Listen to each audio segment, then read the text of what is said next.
नमस्कार, जन टीवी देख रहे हैं आप। मैं श्वेता शर्मा आपके साथ। खबरों की शुरुआत से पहले एक नजर डालेंगे अभी की हेडलाइंस पर।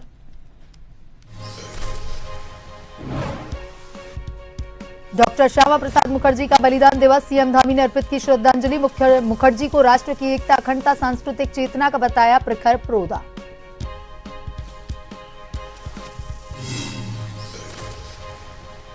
केंद्रीय राज्य मंत्री अजय टम्टा ने लोहाघाट में प्रबुद्ध जन सम्मेलन में किया प्रतिभाग। प्रबुद्ध जनों और मातृशक्ति को शॉल उड़ाकर किया सम्मानित। मोदी सरकार के 12 वर्षों की उपलब्धियों को जनता के सामने रखा। अल्मोड़ा में पीएमजीएसवाई की समीक्षा बैठक, ग्रामीण सड़क परियोजना की प्रगति पर मंथन, शीघ्र क्रियान्वयन के लिए अधिकारियों को आवश्यक निर्देश।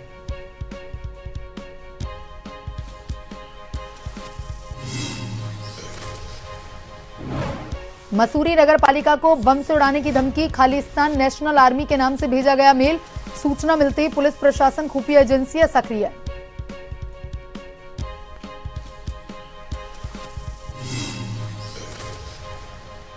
उत्तराखंड में बदला मौसम का मिजाज, बद्रीनाथ की चोटियों पर बर्फबारी, देहरादून समेत 8 जिलों में बारिश आंधी का अलर्ट।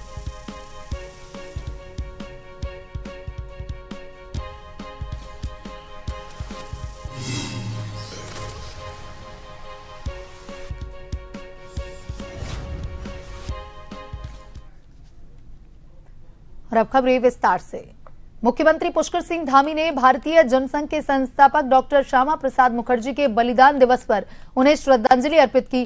सोशल मीडिया मंच एक्स पर जारी संदेश में मुख्यमंत्री ने डॉक्टर मुखर्जी को राष्ट्र की एकता, अखंडता और सांस्कृतिक चेतना का प्रखर प्रोदा, महान शिक्षाविद और करोड़ों कार्यकर्ताओं का प्रेरणा स्रोत बताया।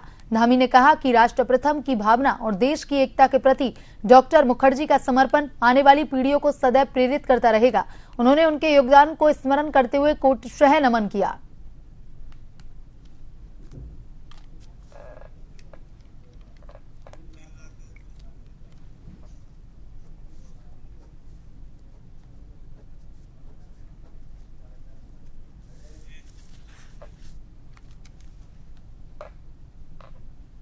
एवं राजमार्ग राज्य मंत्री अजय टम्टा ने चंपावत जिले के लोहाघाट में आयोजित प्रबुद्ध जन सम्मेलन में हिस्सा लिया। इस दौरान उन्होंने प्रबुद्ध जनों और मातृशक्ति को शॉल उड़ाकर सम्मानित किया तथा उनकी समस्याएं सुनी। अपने संबोधन में टम्टा ने मोदी सरकार के 12 वर्षों की उपलब्धियों का उल्लेख करते हुए कहा कि प्रधानमंत्री नरेंद्र मोदी के नेतृत्व में देश हर क्षेत्र में तेजी से आगे बढ़ रहा है और भारत की वैश्विक प्रतिष्ठा लगातार बढ़ी है। उन्होंने कहा कि केंद्र सरकार की योजनाओं का लाभ अंतिम व्यक्ति तक पहुंच रहा है।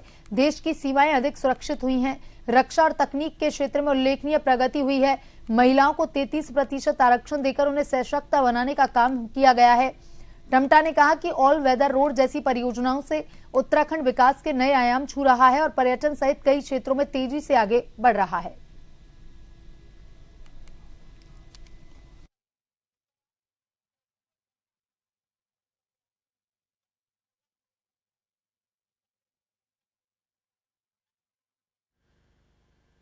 ये अपने आप में बड़ा सौभाग्य है कि देश के प्रधानमंत्री जी जो लगातार आम जनमानस की समस्याओं के समाधान के साथ साथ राष्ट्र को गुणोत्तर विकास की ऊंचाइयों को पहुंचा रहे हैं, देश दुनिया में भारत का गौरव बढ़ा रहे हैं। हम लोग बड़े सौभाग्यवान हैं कि निर्वाचित प्रधानमंत्री के रूप में देश की आज़ादी के बाद सबसे ज़्यादा लंबे समय तक उन्होंने जो काम किया, जो एक एक पल का माननीय प्रधानमंत्री जी के मार्गदर्शन में देश में विकास हुआ, हम सब लोग बहुत ही धन्यवाद देना चाहते हैं क्योंकि समाज के द्वारा ही लोकतंत्र के इस के कारण से ही हम सबको अवसर मिलते हैं। प्रधानमंत्री जी के अवसर जो दिया है वो आम जनमानस ने दिया है, प्रबुद्धजनों ने दिया है, आम नागरिकों ने दिया है, श्रमिकों ने दिया है।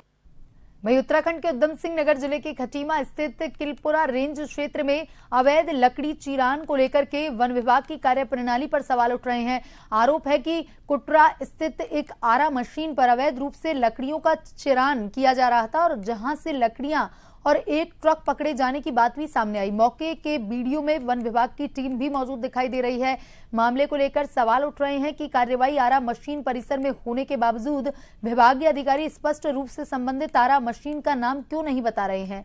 वहीं पकड़े गए ट्रक पर किलपुरा रेंज से जुड़े वन निगम के लॉट नंबर का उल्लेख होने की बात भी सामने आई। जिससे वन विभाग, वन निगम और आरा मशीन संचालकों की भूमिका पर सवाल खड़े हो गए हैं। स्थानीय लोगों ने पूरे मामले की निष्पक्ष जांच और जिम्मेदार लोगों के खिलाफ कार्रवाई की मांग की है।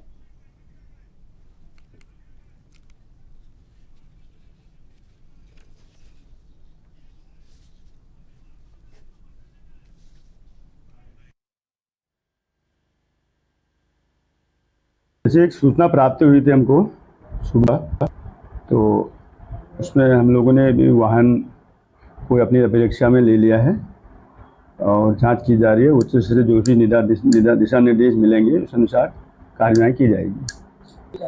अभी इस लकड़ी का कोई ऐसा वो नहीं है कि कहाँ थी क्या थी। अभी तो हमने तत्काल में इसको अपने अपेक्षा में लिया है और जांच में जैसा भी प्रकरण की जो भी आएगी उस प्रकार इसको कार्रवाई की जाएगी। सर, गाड़ी पकड़ी गई है? गाड़ी पकड़ी गई है। वक्त तो चला है छोटे से ब्रेक का। ब्रेक के बाद वापस खबरों की तरफ रुख करेंगे।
राजनीति के चक्रव्यूह के सियासी वीर,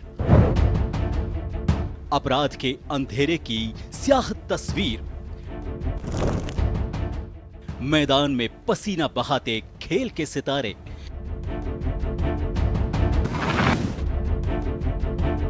मनोरंजन की दुनिया के गॉसिप गलियारे, शिक्षा की रोशनी से होता भविष्य उजियारा,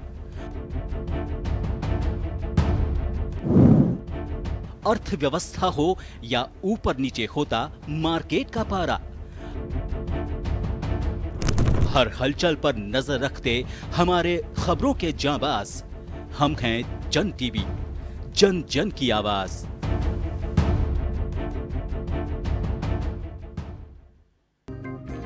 शिक्षा, खेल, धर्म कर्म या हो राजकाज, बदलते वक्त में भी पत्रकारिता का वही अंदाज। खबरों की दौड़ में सबसे पहले, हर जगह, हर वक्त, क्योंकि आपका भरोसा ही है हमारी असली ताकत। खबर हो चाहे छोटी या हो रहा हो कुछ विशेष, हर खबर जिससे रूबरू होता है हमारा देश। जनता के विश्वास की सबसे बुलंद आवाज। हम हैं जन टीवी, जन जन की आवाज।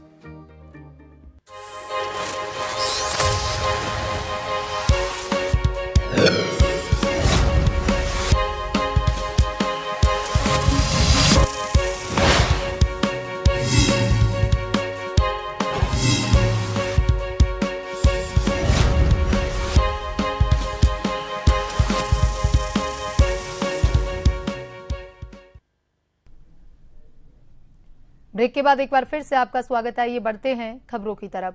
काशीपुर में नगर निगम क्षेत्र के वार्ड संख्या 36 कचोरा ताल उत्तरी स्थित रामनगर रोड पर एलडी भट्ट राजकीय चिकित्सालय में 63,31,000 रुपए की लागत से बनने वाली जल संचयन परियोजना का महापौर दीपक बाली ने विधिवत शिलान्यास किया।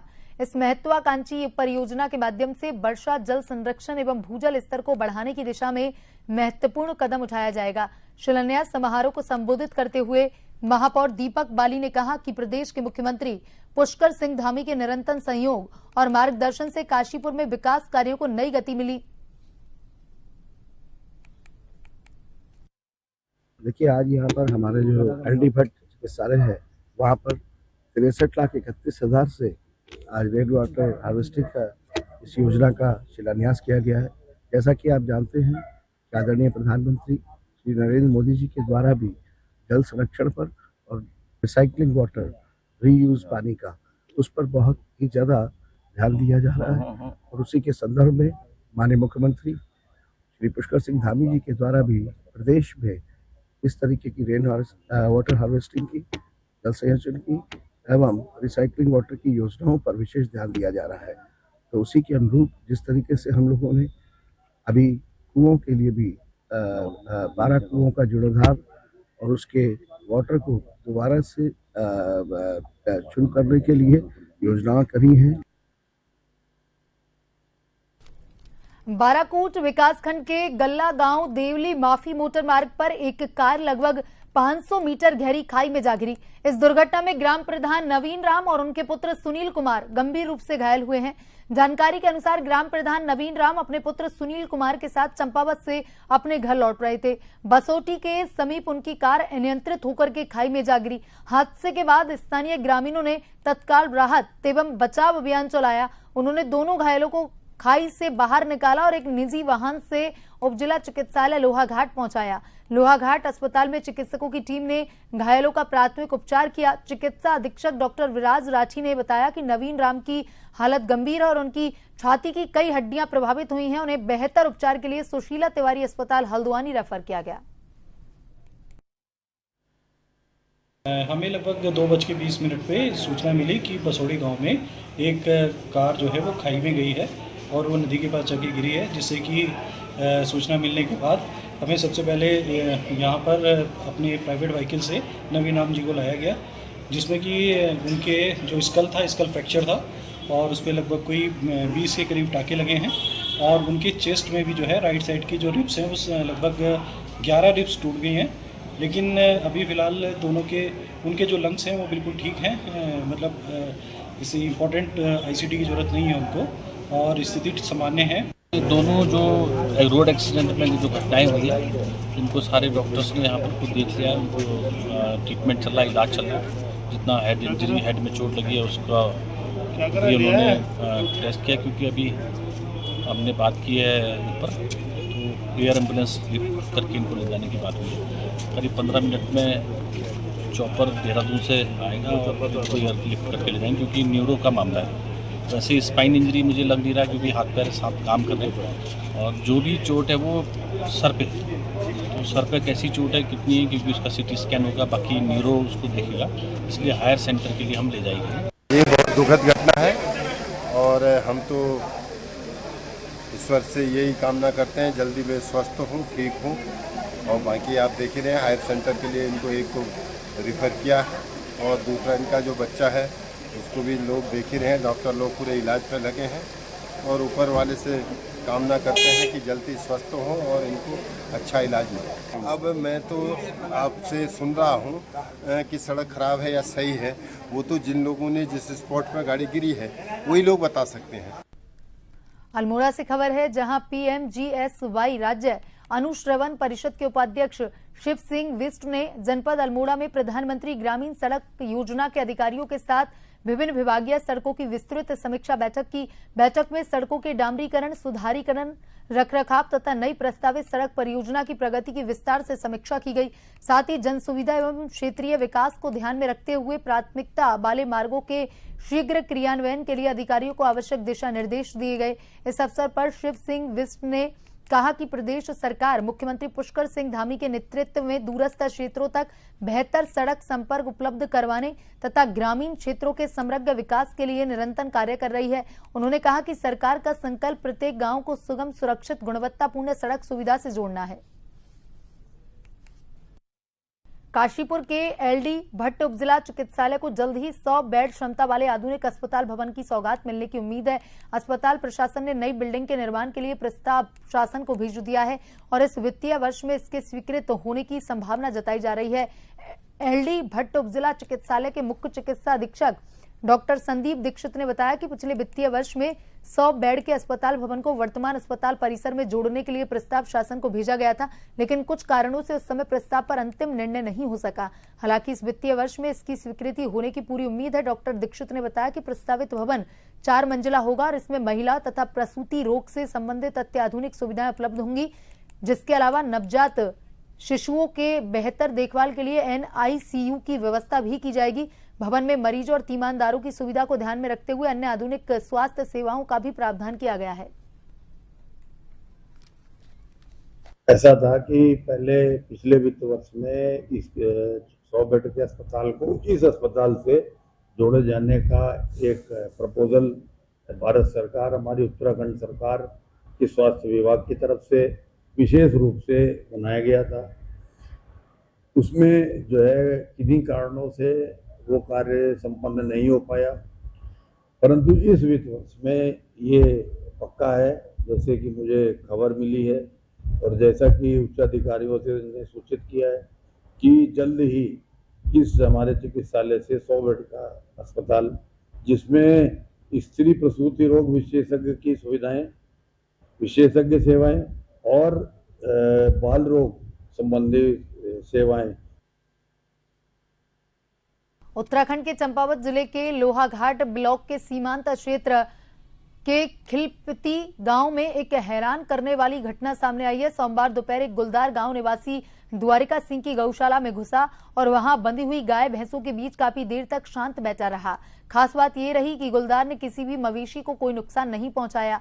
परिजन जब मवेशियों को चारा डालने पहुंचे तो शुरुआत में उन्हें गुलदार दिखाई नहीं दिया, लेकिन मोबाइल की रोशनी पड़ने पर वह गौशाला में आराम से बैठा नजर आया। लोगों के हड़बड़ाने के बीच गुलदार मौका पाकर वहां से निकल गया। घटना का वीडियो भी बनाया गया और यह पूरा मामला क्षेत्र में चर्चा का विषय बना हुआ है। उत्तराखंड के नगरासू स्थित गुरुद्वारा साहिब में 20 जून को हुए विवाद के बाद जिला प्रशासन और पुलिस प्रशासन पूरी तरह से सतर्क है, हालात पर लगातार नजर बनाए हुए है। पुलिस के अनुसार गुरुद्वारे के सेवादारों और कुछ निहंग सिख यात्रियों के बीच मतभेद के बाद कुछ निहंग सिख गुरुद्वारे की छत पर चले गए थे।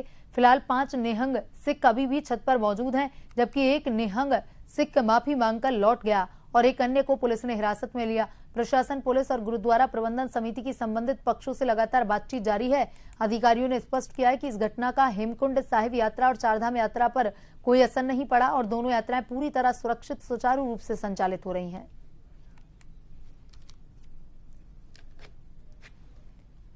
बुलेटिन में अभी तक के लिए इतना ही। बने रहिए जन टीवी के साथ। नमस्कार।